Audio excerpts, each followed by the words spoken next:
Well, let's go measure the Courtaulds. See how many yards they're away from, and they don't qualify. But Second and Pitt qualifies, Second and Sydney, Second Street West qualifies. We're talking 150 yards away from Libby Live. This is very hypocritical. If we don't support this, then I'll be totally embarrassed if we don't help the East End people that are crying out, and the need is there. Trust me, it's there. They need people down there. What message are we sending out to developers? Developers and people that are invested $400,000. There's not a lot of them. It's hard to find them. I think Jack and these two gentlemen took maybe 3 months to find them. These people don't have this lump sum of money that want to invest in Cornwall. I know millionaires that come to me and told me, development's being held up in Cornwall. We can get all types of development, but we're having a hard time. When we come in the city, they don't want to deal with the city because they're having a hard time. I'm tired of hearing that. And East End better get some development because it's going to fall apart and it's going to be a ghost town. So I am advising you people to help the people in need. Thank you. Point of clarification, Mr. Mayor. Councilor Samson said there were 10 people supported that back, and there were 7 people, just for the record. There were 7. There were 2. I didn't vote. Councilor Carr voted against it, and you went there, so there were 7 altogether. Councilor Vidal, please. Thank you, Mr. Mayor. I'd just like to make a couple things, when there was a comment made by my colleague. I think that that application was the same application that was given to the loft on the waterfront. They got $7.6 million. Not 1.8, 7.6 million. And yes, we all voted for it because we thought it was good development. And this is good development. Point of order, Your Worship, the Courtaulds project has not received any money. That program only comes around when you built the building. That's right, Dennis. Well, you're talking the same thing here. The same thing here. They don't get any $1.8 million. They don't get that. Once it's built over a period of 10 years, the same as with the $7.6 million. Once the building is built. And I think, Mr. Mayor, that it's the same application that the loft's applied for. And once you apply, now we're saying, oh, no, you're out of the area. No. Come on, guys. I mean, if we want to show some development in this city, let's encourage development. I think this is a facility that's needed by the seniors. I think they want that extra mile. And I think that it's not all, there's 75% on the bottom floor is going to be businesses. So am I wrong there? And I heard. Yeah, you're wrong. Oh, yeah? No. If there's any questions on the... Well, Mr. Mayor, am I wrong here with the comment? What's the question? When they made the presentation patent, they indicated to be 75% of business on the bottom floor. Can I ask the assistant from administration? Absolutely. Thank you, Mr. Bedford, can help us? Yes, Mr. Mayor.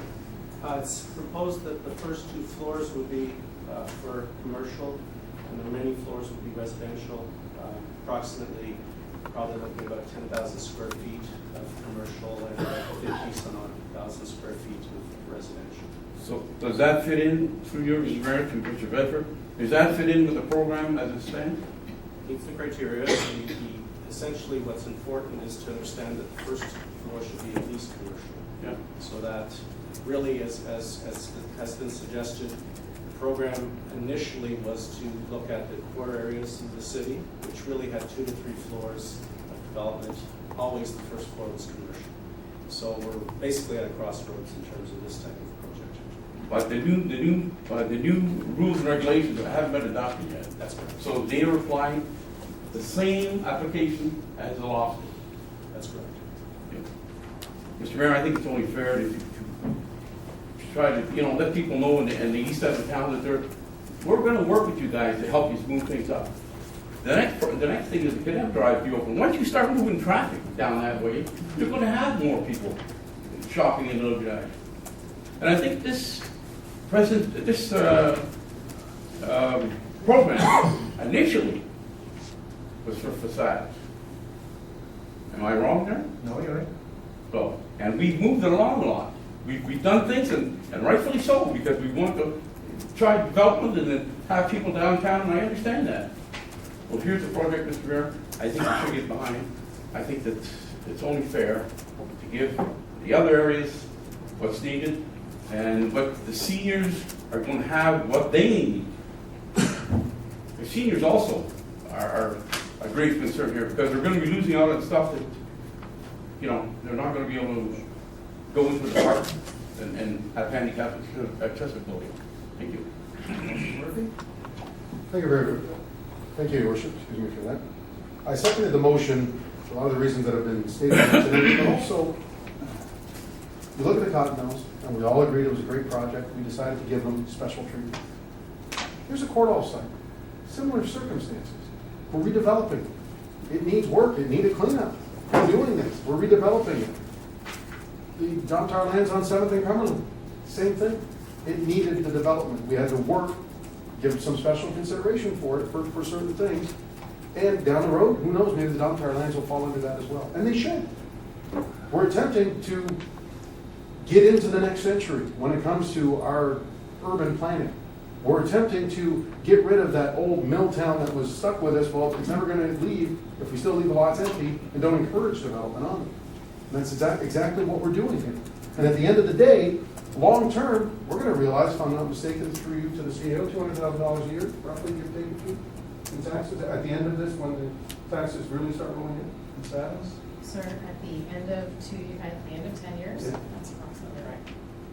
And moving forward forevermore, as long as the building's there, and it's there. It won't be there if we don't agree with this, if we don't start encouraging it. Then 11 years from now, we don't get that 200 grand because this setup isn't there. So let's have a keen eye to the future, and we will benefit from this. And I just can't stress enough, it deserves special treatment because of where it is. It's not a regular street, it's not a regular site. Neither were the cotton mills, neither was 7th and Cumberland, neither is Courtaulds site. Thank you, Your Worship. Mr. Mayor, another point of clarification, statements are being made that this project won't go ahead.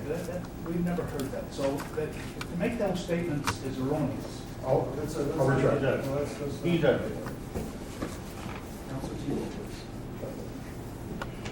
Thank you, Your Worship. That's what happens when you go out of town for a weekend. You guys can't hand yourself. A number of issues that I'd like to address on this particular subject. One, when the decision was made on the cotton mill, it was a lot to do with historical reasons and to be able to protect and retain some of our history.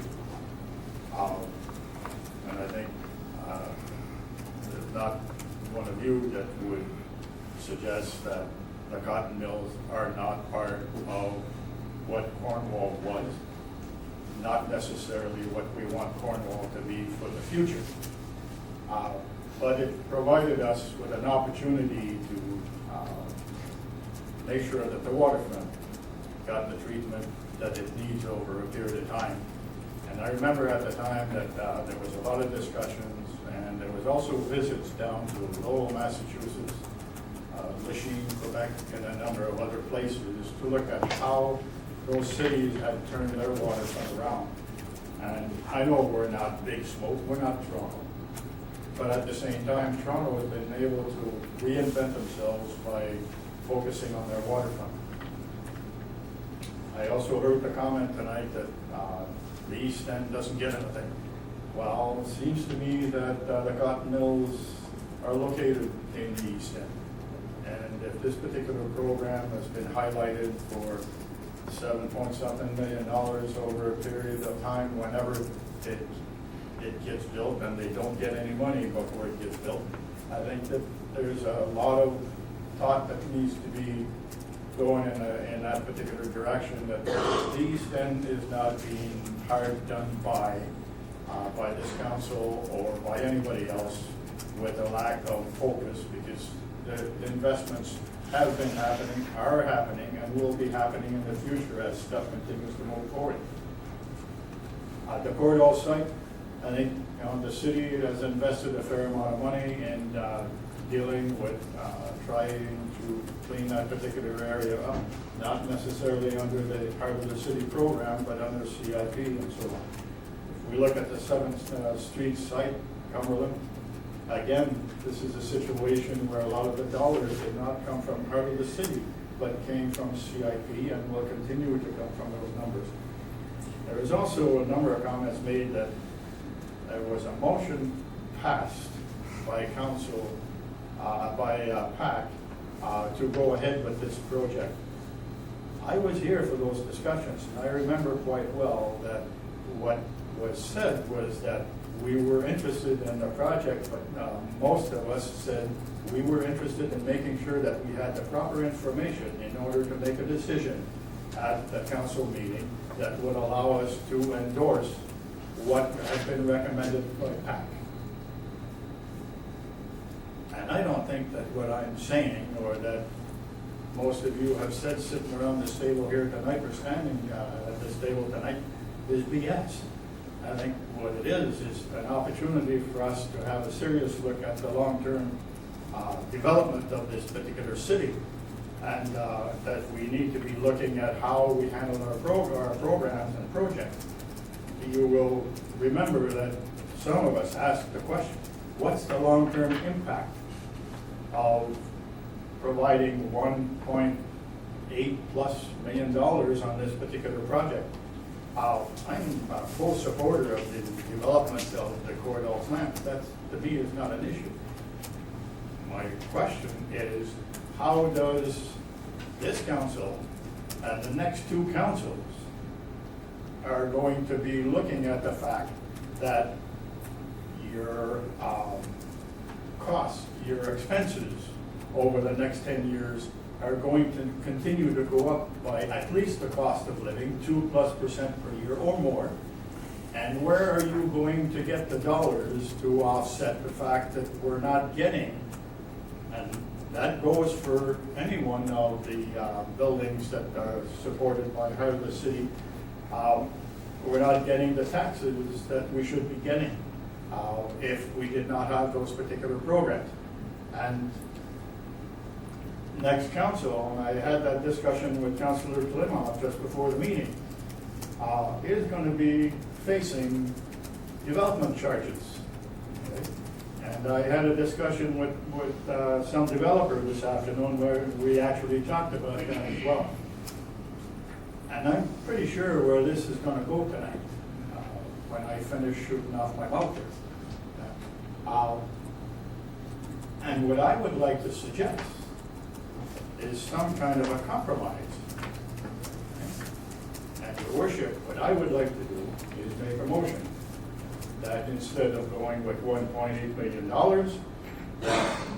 and I'll make the motion of $1.2 million total for this particular project, which would put the city in a position where the inability to offset the lack of taxes that they'll be receiving during that period of time will allow the city and the new council to make sure that the new program that's developed with the new parameters will allow the city to make sure that the changes that are made, because when you look at the particular program, the way that it's set up presently, it says that it's to be commercial and Councilor Rivette said it, facade related as well as interior, right? And that we would look, and I can't remember what the word is, but there's a word about the potential development of the second floor premises, but that was not a given that it would be done. It would be something that would be considered. And PAC did consider that. PAC came to us with a vote of what, 7-2 and 1 abstention, is what Councilor Grant said earlier. So I would like to make a motion that in this particular case, okay, blame, what was the name of that king? Right? I'll cut the baby in half. Okay? Solomon. Solomon. Make a motion of $1.2 million, and if I can get a seconder for that, maybe we can continue this discussion. Otherwise, my position has to be that I would end up having to vote against this, which would mean we would have a tie vote around council table, and the final decision would be in the mayor's hands. Did you get the baby in half, by the way? Was there a second?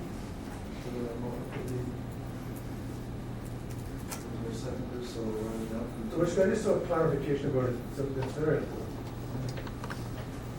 Councillor Murphy, when he was talking, mentioned the 7th Street site. 7th Street site is a brownfield site.